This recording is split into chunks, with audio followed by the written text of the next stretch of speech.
साल 2022 में राजस्थान के जयपुर की पुलिस एक मामले में एक आदमी से पूछताछ कर रही थी।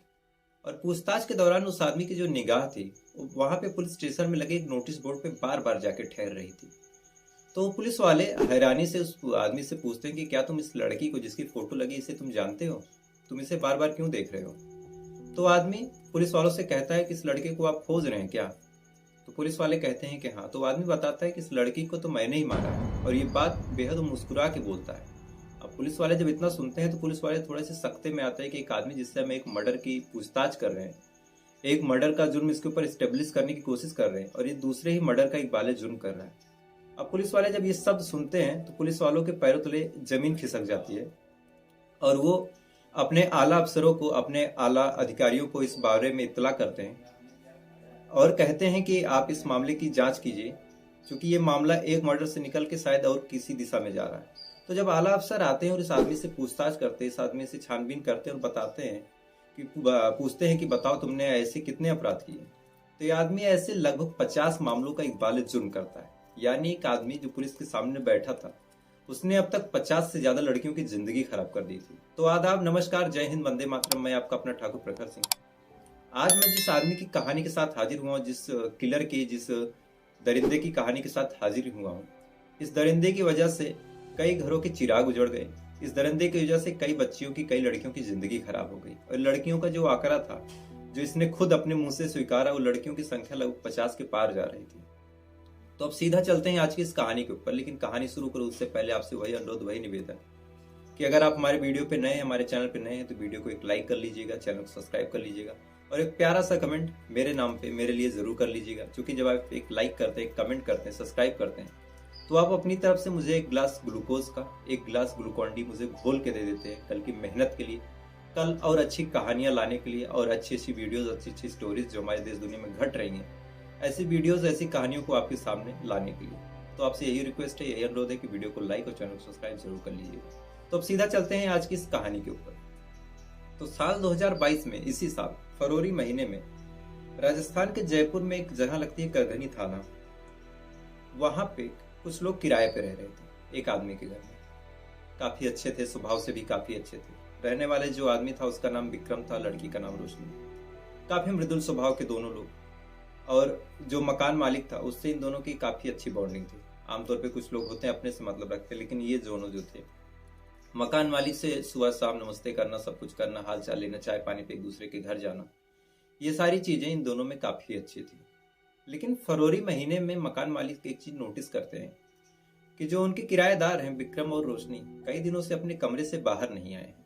तो शायद उन्हें लगता है कि कुछ तबीयत वगैरह खराब होगी या फिर कोई बात होगी। ये लोग नए नए कपल हैं, नए नए दंपति हैं, रह रहे होंगे। वो इस बात को जब नोटिस करते हैं तो थोड़ा सा इग्नोर करने की कोशिश करते हैं, और 1-2 दिन तक इग्नोर कर भी देते हैं। लेकिन जब वो देखते हैं कि पिछले 2-3 दिनों से उस कमरे से, जहाँ पे उनके किराएदार रह रहे हैं, उस कमरे से कोई हरकत नहीं हो रही है, तो उन्हें थोड़ा सा चिंता होती है। उसके बाद वो कमरे को खटखटाने के लिए उस दरवाजे पे जाते हैं और कमरे को खटखटाते हैं। तो खटखटाने के बाद उन्हें अंदर से कोई रिस्पॉन्स, कोई जवाब नहीं मिलता। आमतौर पे वही लोग जब ये कभी बात करने जाते थे तो तुरंत दौड़ के दरवाजा खोलते थे, बुलाते थे, बैठाते थे। लेकिन आज ये देखते हैं कि कोई भी अंदर से जवाब नहीं देता, तो थोड़ा सा इन्हें अजीब सा लगता है कि कहाँ गए ये दोनों। फिर वो देखते हैं कि दरवाजा जो है अंदर से खुला हुआ है।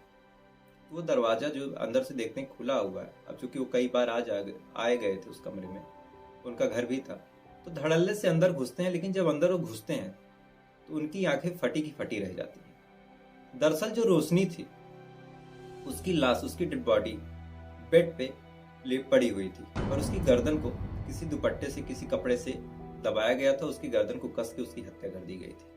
अब जब सुबह सुबह ये नज़ारा देखते हैं तो जो मकान मालिक थे उनके पैरों तले जमीन खिसक जाती है। अब वो आने फाने में जब घबराते हैं तो पहला फोन वो विक्रम को करने लगते हैं, लेकिन जो विक्रम का फोन है वो लगता नहीं। उसके बाद मकान मालिक सीधे सीधे पुलिस स्टेशन जाते हैं, पुलिस स्टेशन का रुख करते हैं, पुलिस को बुलाते हैं और बताते हैं कि उनके घर में ऐसी ऐसी चीजें हो गई। तब पुलिस आती है, पुलिस पूछताछ करती है कि कौन कौन रह रहा था, कैसे क्या था। तो पुलिस को विक्रम वो बताते हैं, मकान मालिक, कि विक्रम अपनी पत्नी के साथ रह रहा था। रोशनी का मर्डर हो चुका है, रोशनी की हत्या हो चुकी है, और विक्रम का कहीं अता पता नहीं चल रहा। तो जाहिर सी बात है, जब इतनी चीजें आप भी सुनेंगे या फिर पुलिस वाले सुनेंगे कि पत्नी का मर्डर हो गया और पति गायब है, तो सीधा सीधा जो शक है वो पति यानी विक्रम पे ही जाएगा। तो पुलिस का भी जो शक था, पुलिस का भी जो संदेह था, वो विक्रम पे ही गया। और विक्रम की जो तलाश थी वो अपने तरीके से पुलिस जारी करती, विक्रम को खोजने के लिए एड़ी चोटी का जोर लगा देती। लेकिन विक्रम इतना छटा हुआ, इतना शातिर था कि उसने मोबाइल का जो लोकेशन था वो किसी ट्रेन में लगा के, किसी बस में लगा के पुलिस को अलग अलग तरीके से गुमराह कर रहा था। अब इस घटना को 10 दिन बीतते हैं, 15 दिन बीतते हैं, 1 महीने बीत जाते हैं, यहाँ तक कि 2 महीने बीत जाते हैं। पुलिस के हाथ सुराग के नाम पे, सबूत के नाम पे कुछ भी नहीं लगता। अच्छा, आमतौर पे पुलिस की एक बड़ी खास बात बताऊं आपको कि जब पुलिस किसी मामले पे चिढ़ जाती है, यानी कि कोई उसे गुमराह करने की बार बार कोशिश कर रहा हो, तो पुलिस उस मामले पे और जोर देती है। यानी पुलिस को चैलेंज एक तरह से नहीं पसंद होता। अगर कोई मामला है आंखों के सामने तो हो सकता है पुलिस नजरअंदाज कर दे, लेकिन जब पुलिस को ये लगता है कि ये आदमी पुलिस से खेल रहा है, पुलिस को उकसाने की कोशिश कर रहा है, पुलिस को कुछ नहीं समझ रहा है, तो पुलिस वालों की जो गुस्से का शिकार होना होता है, उस आदमी को जरूर होना होता है। और पुलिस वाले फिर अपना पूरा दमखम लगाते हैं और जांच में जुट जाते हैं। तो ठीक ऐसा ही कुछ विक्रम के साथ होने वाला था, क्योंकि विक्रम इतने सफाई के साथ दिमाग लगा रहा था, सारी चीजें लोकेशन वगैरह इधर उधर कर रहा था कि पुलिस की आंखों की वो किरकिरी बन गया था। पुलिस अपने सारे घोड़े खोलती है और सारे जो उसके गुप्तचर कह सकते हैं, मुखबिर हो सकते हैं, इन सबको एक्टिव करती है और विक्रम की फोटो जो थी सारी जगहों पे वायरल करती है। अब इस मामले को जब 2 महीने बीतते हैं और अप्रैल का महीना आता है, और अप्रैल के महीने में जब 10 तारीख आती है, तो एक मुखबिर का पुलिस के पास फोन आता है। तो मुखबिर बताता है कि साहब, आप जिसकी तलाश कर रहे हैं वो अलवर में छिपा हुआ है। पुलिस के लिए और कुछ चाहिए न था। पुलिस को जब ये सूचना मिलती है तो एक तरह से उनके चेहरे खिल जाते हैं कि एक आदमी जो पिछले 2 महीने से उन्हें छका रहा है, उसका सुराग, उसका सबूत, उसका पता, उसकी लोकेशन मिल चुकी है। तो पुलिस वाले गाड़ियों में बैठते हैं और अलवर के लिए रवाना होते हैं, और अलवर में जाके संजोग से विक्रम उन्हें वहां दिखाई देता है। विक्रम को गिरफ्तार करके ले आते हैं। अब विक्रम से जब पूछताछ की जा रही थी तो विक्रम जो है पास में ही लगे एक नोटिस बोर्ड पे बार बार उसकी नजर जा रही थी, और बार बार वो उसे देख के ध्यान से उस तस्वीर को, जो तस्वीर उस पर लगी थी 22-23 साल की लड़की की, उस तस्वीर को बार बार बड़े ध्यान से, बड़े गौर से देखने की कोशिश कर रहा था। अब इतने में पुलिस वालों की जो नजर होती है बड़ी पारखी होती है। ये सारी हाव भाव पुलिस वाले जब किसी मामले की पूछताछ करते हैं तो हाव भाव की विशेष नजर होती है। और चूंकि एक मर्डर के जुर्म में उससे पूछताछ की जा रही है, तो पुलिस वाले विक्रम उस मिंटू के हाव भाव को बहुत बारीकी से ऑब्जर्व कर रहे हैं। जब पुलिस वाले देखते हैं कि इसकी जो नजर है बार बार नोटिस बोर्ड पे ठहर रही है, इसका मतलब कुछ तो ऐसा है इस नोटिस बोर्ड में जो विक्रम पहचान रहा है या फिर विक्रम जान रहा है। और नोटिस बोर्ड पे खासकर वांटेड और जो गुमशुदा होते हैं, जो लोग मिसिंग होते हैं, या फिर जिनकी तलाश पुलिस को वर्षों से होती है, या फिर ऐसे संदिग्धों की ही तस्वीरें लगी होती है। तो जब विक्रम की नजर बार बार उस नोटिस बोर्ड पे जा रही थी, तो पुलिस वालों को लगता है कि शायद किसी और मामले में भी इसका कुछ हाथ है, या फिर किसी और को इसमें ये पहचान रहा है। तो जब पुलिस वाले कहते हैं कि क्या तुम इस नोटिस बोर्ड में किसी को पहचान रहे हो, बार बार काहे देख रहे हो, तब इतना जब वो आदमी सुनता है तो आदमी विक्रम जो था सीधा सीधा कहता है कि हाँ, इस लड़की को तो मैं जानता हूँ। अब पुलिस वाले उस लड़की को जब ध्यान से देखते हैं तो उन्हें याद आता है कि इस लड़की की खोज तो उन्हें कई सालों से है। यानी ये लड़की कई सालों से गुमशुदा, इसकी मिसिंग रिपोर्ट लिखाई गई है और इस लड़की का आता पता कुछ चल नहीं रहा। तो पुलिस वालों के चेहरे थोड़ा सा खिल जाते हैं। उन्हें लगता है कि शायद अब इस लड़की का पता चल जाएगा, और एक मामला सॉल्व करने के चक्कर में 2 मामले सॉल्व हो गए। तो पूछते हैं कि बताओ, इसको तुम कैसे जानते हो, इसे तुमने कहाँ देखा? तो विक्रम मुस्कुराते हुए बेहद स्माइल के साथ कहता है कि इस लड़की का नाम पूजा शर्मा है, और इसको तो मैंने ही मारा था अपने दोस्त के साथ मिलकर। अब पुलिस वाले जब इतना सुनते हैं तो एक तरह से जो वहाँ पे एसएचओ थे और ये सारे जो कांस्टेबल और सिपाही वगैरह थे, उनको अब थोड़ा सा एक सकपकाहट होने लगती है। उनके सामने एक आदमी जो बैठा है, इससे एक मर्डर का खुलासा किया जा रहा है और इसने एक दूसरे मर्डर का खुलासा कर दिया है। इतना सुनने के बाद वो लोग इतना घबराते कि सीधा सीधा अपने डीएसपी, जिनका नाम डीसीपी, जिनका नाम ऋचा तोमर था, उनको फोन करते हैं और ये सारी बातें उनको बताते हैं कि मैम, जो पूजा शर्मा पिछले 2 साल से मिसिंग है, इसका खुलासा भी जो अभी रोशनी मर्डर केस में जो अभियुक्त है, जो पकड़ा गया है, उसी ने कर दिया। तो ऋचा भी भागते भागते आती है और पूछताछ करना शुरू कर देती है और कहती है कि बताओ तुमने कैसे मारा, मतलब क्या मामला था। तो विक्रम और मिंटू बताता है कि जो पूजा शर्मा थी, ये मेरे ही दोस्त थे जिसका नाम संजय था, इससे प्यार करती थी और उससे शादी करना चाहती थी, लेकिन संजय जो था वो शादी नहीं करना चाहता। उसके बाद ये मुझसे मिलती है, मुझसे कहती है कि भैया मेरी मदद करो, उसे संजय को समझाओ, मुझसे बात करे, मुझसे शादी करे, मुझसे बहुत प्यार करती है। पहले उसने भी, संजय ने भी मुझे बहुत सारे ख्वाब दिखाए और अब संजय जो है मेरा हाथ बीच में ही छोड़ के गायब हो गया। तो मैंने उसकी इस बात को समझा और मुझे इसमें एक मौका दिया। उसके बाद मैं इसको पूजा शर्मा को अपने साथ ले आके ग्वालियर लेके आया और ग्वालियर में लाने के बाद इसके साथ गलत काम किया और गलत काम करने के बाद मैंने और संजय ने मिलकर गला दबाकर इसकी हत्या की और हत्या करने के बाद इसकी जो बॉडी है, इसकी जो लाश है, ट्रैक पे इस तरीके से रख दी, यानी कि रेलवे पट्टी पे इस तरीके से रख दी कि जो इसका चेहरा था इतना बुरी तरीके से क्षतिग्रस्त हो जाना था कि इसकी कभी पहचान, इसकी कभी शिनाख्त नहीं हो सकती। यानी कि इसका जो मर्डर करने का तरीका था, उस लड़की को मारने का जो तरीका था, वो भी इस तरीके से था कि ताकि कभी लाश की पहचान ना हो सके और मैं कभी पकड़ा ना जाऊं। और ठीक ऐसा ही हुआ। अगर ये उस दिन पकड़ा ना जाता तो शायद उस पूजा शर्मा की मिसिंग की जो रिपोर्ट थी और उस मिसिंग का जो मामला था उसके गायब होने को, कभी इस चीज का खुलासा नहीं हो पाता। तो फिलहाल पुलिस जो है थोड़ा राहत की सांस लेती है कि चलो इस मामले में, पूजा शर्मा वाले मामले में थोड़ी सी रिलीफ, थोड़ी सी राहत तो मिली। फिर बात आती है रोशनी की कि तुमने रोशनी को क्यों मारा। तो बताता है कि रोशनी और मैं लिव इन रिलेशनशिप में रह रहे थे और रोशनी जो थी वो पहले प्रोस्टिट्यूट यानी कि देह व्यापार करने वाली लड़की थी। तो रोशनी से मेरी मुलाकात, मैं ऐसे रेड लाइट एरिया में गया था तो वहाँ पे मेरी मुलाकात रोशनी से होती है।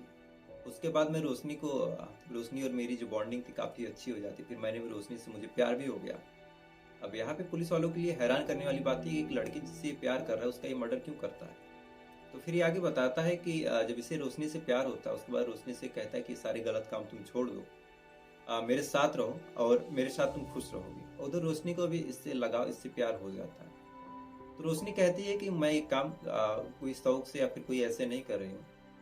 मेरे जो फादर है, मेरे जो पिता हैं, वो जेल में बंद हैं। उनकी जमानत के लिए, उनको छुड़ाने के लिए मुझे एक काम जो है करना पड़ रहा है और मैंने 1-2 लाख रुपए इस काम से इकट्ठा कर लिए हैं और आगे जब मैं इकट्ठा कर लूंगी तो सारे काम मैं छोड़ दूंगी। तब जब इतना सुनता है वो और उसकी जो विक्रम था उसकी हमदर्दी रोशनी के लिए थोड़ी सी बढ़ जाती है और बढ़ने के बाद वो थोड़ा सा कहता है कि तुम ये सारे काम छोड़ दो, मैं तुम्हारी मदद करूंगा। लेकिन रोशनी थोड़ी सी खुददार थी, वो कहती है कि नहीं, मैं अपने पैसे अपने तरीके से इकट्ठा कर लूंगी, आप परेशान मत हो। उसके बाद ये कुछ दिन और ऐसे काम करती है, अपने पैसे इकट्ठे कर लेती है। हालांकि उसके पिता की जमानत हुई कि नहीं हुई ये बात का मामला था, लेकिन इन दोनों की जो बॉन्डिंग थी इस वजह से ये दोनों वहीं राजस्थान के करदनी थाना क्षेत्र में जो घर था उसी में लिव इन में रहने लगते हैं। और लिव इन में रहने के बाद जब रोशनी थी, जब वो थोड़ी सी, मतलब ये 6 महीने जब लिव इन में रह लेते हैं तो रोशनी इनसे कहती है, विक्रम से कहती है कि अब हमें शादी कर लेनी चाहिए। तो विक्रम कहता है देखो शादी वादी तो मुझसे नहीं हो पाएगी, तुम मेरे साथ खुश हो, मैं तुम्हारे साथ खुश हूँ, ये चीजें काफी। रोशनी उसे अब थोड़ा सा अजीब लगता है, कहती है कि यार अभी मेरी एज जो है 23-24 साल है और अगर तुम मुझसे शादी नहीं करते और बाद में तुम मुझे छोड़ दोगे तो मैं कहाँ जाऊंगी। मैंने ऐसे कई लोगों को देखा। तो विक्रम को थोड़ा सा अजीब लगता है, उसे लगता है कि शायद जो मेरा गुना जाल था वो कटने वाला है और मेरे बारे में जो मैं ऐसे काम करता हूँ इन सब चीजों का खुलासा होने वाला है। तो फरवरी महीने में मौका देख के जो विक्रम था वो सोते हुए रोशनी की गला दबा के हत्या करता और वहां से गायब हो जाता है। अब पुलिस वालों को यहां से लगता है कि चलो 2 मामले ऐसे थे, जो दोनों मामले थे वो उनका खुलासा हो चुका है और अब चलो अच्छा है, राहत की सांस लेते हैं, विशेष सजा दिलवाते हैं, ये सारी चीजें होती हैं। लेकिन पुलिस वालों की सबसे बड़ी भूल थी, क्योंकि उनके सामने जो बैठा था उसने जो कुछ बताया वो तो लगभग 5 से 6% ही उसने बताया था उस समय तक। दरअसल उसकी अपराधों की जो फहरिस्त थी, ऐसी जो चीजें थी वो काफी लंबी थी। तो पुलिस जब ये सारी बातें जानती है, रिकॉर्ड लेती है, तो एक नियम होता है कि पुलिस स्टेशन में दिया गया बयान कभी कोर्ट में लागू नहीं होता। तो पुलिस जो है मामले की जांच पड़ताल, छानबीन थोड़ा सा करने के लिए, सबूत जुटाने के लिए जुट जाती है और जांच पड़ताल शुरू करती है। तो जांच पड़ताल में जो चेहरा विक्रम और मिंटू का सामने आता है वो अपने आप में बेहद विभत्स, बेहद हैरान करने वाला था। दरअसल विक्रम, जिसकी उम्र मात्र 24 साल थी, इसने 6 से 7 साल पहले ही अपना घर छोड़ दिया था। और घर छोड़ने के पीछे रीज़न यही था कि इससे जो लड़कियों की भूख थी, लड़कियों की जो हवस थी, वो काफ़ी ज़्यादा थी। और इसी चक्कर में, इसी वजह से गांव में जब इसकी हवस पूरी ना हो पाई, ये गांव छोड़ के बाहर आ गया। और बाहर आने के बाद ये इसका जो हेयर स्टाइल था, ये आर्मी कट रखता था। और कभी अपने आप को आर्मी अफसर बताता, कभी अपने आप को इनकम टैक्स अफसर बताता। यही सब बता बता के ये कभी किसी लड़की से कांटेक्ट करता, कभी किसी लड़की को कांटेक्ट करता। और ऐसा कर करके इसने लगभग 50 से ज़्यादा लड़कियों के साथ गलत काम किए। कईयों को इसने रास्ते से हटाया। ये लड़कियों से बात करता, इसके बात करने का जो तरीका होता था बेहद आर्मी वाला, इनकम टैक्स वाला। अपने आप को इतना ज़्यादा रिपोर्टेड दिखाता कि जो 15-16 साल की बच्चियां होती थी, उनसे ये आसानी से घुल मिल जाता, उनसे आसानी से बॉन्डिंग बना देता। और बॉन्डिंग बनाने के बाद उनके साथ गलत काम करता, उनका शारीरिक शोषण करता। शोषण करने के बाद जो लड़कियां इससे शादी की बातें करती, जो ऐसी बातें करती, उनका ये मर्डर करके उनको रास्ते से हटा देती। और आमतौर पे अगर कोई लड़की 18 साल से कम की, 18 साल से कम एज है, अगर आप उसकी मर्जी से भी उसके साथ शारीरिक संबंध बना रहे हैं, तो भी अपने आप में एक तरह से गलत, गैर कानूनी है। क्योंकि लड़की 18 साल से पहले बालिग नहीं मानी जाती, तो उसकी सहमति की कोई वैल्यू नहीं है। इसलिए शायद अगर आपने थंबनेल को देखा होगा जिसमें मैंने लिखा था 50 से ज़्यादा लड़कियों के रेप करने वाला, तो मैंने गलत ऐसे क्लिक बेट बढ़ाने के लिए नहीं किया था। ये नियम है हमारे संविधान का कि अगर आप कोई लड़की 18 साल से कम है, अगर आप उसकी सहमति से भी उसके साथ शारीरिक संबंध बना रहे हैं, तो गैर कानूनी अपराध है। तो इसी क्रम में इसने लगभग 50 लड़कियों के साथ ऐसे संबंध बनाए। जिस लड़की ने भी इससे शादी करने के बाद किया, फिर इसके गले पड़ने की कोशिश की, उसको इसने रास्ते से हटा दिया। ये तो इसका एक पहलू था। उसके बाद जब इसके खिलाफ दर्ज किए गए मामलों की छानबीन की जाती है, तो इसके खिलाफ जो सबसे बड़ा मामला एक और सामने आया था कि साल 2019 में इसने एक लड़की को अलवर से ही, साल 2019 में एक लड़की नाबालिग थी, 16-17 साल उम्र थी। नाम पहचान तो मैं आपको नहीं बता सकता, थोड़ी सी मेरी खुद की खुददारी है कि मैं नहीं बताऊंगा किसी लड़की का नाम। साल 2019 में इसने एक लड़की का अपहरण किया, अपने साथ उसे महुआ बालाजी लेके गया। वहां ले जाने के बाद इसके साथ गलत काम किया, शारीरिक संबंध बनाया, रेप किया। और रेप करने के बाद उस लड़की की हत्या कर दी। और हत्या करने के बाद जब ये मामला तूल पकड़ता, अगर आप लोग राजस्थान या फिर अलवर से हैं तो आपको ये बात पता होगी।